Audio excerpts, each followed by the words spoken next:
જો કે ઠાઠ માઠ થઈને ઈમો પાહા વાડકા લઈને નીકળાવો. માગવા આવ્યો છું.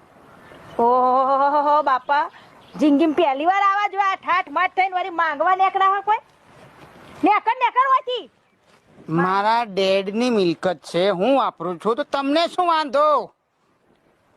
હેડ ને હવે હોયથી હેડ હની કર હમણાં હાલ હમણાં કે હોટલ લોબી કઈ આছো હમણાં હાલ હમણાં તો કેવું આવે પ્રેમથી બોલતું એ સમજમાં નથી આવતું. બોલે નોનસેન્સ. તમીજ નામની કઈ વસ્તુ તારી જોડે છે આંટી? તમીજ છે આંટી આંટી કુના કે આ તું? તો તને શું લાકડી કહું? તને શું થોંભલો કહું? તને શું સાયકલ કહું, બાઇસિકલ કહું કે ગાડી કહું? બંધ કર તારું મોઢું. તો પછી આપો ને. એક કાન પૂછડું કાન. તો આપો ને 100 રૂપિયા આપો, હું નીકળી જઉં છું. હું આલું? Who are you? હું આપું નહીં તો પછી તમીજ જ નથી તમારા અંદર. માણસ કોક આવ્યું હોય તો કઈ રીતે વાત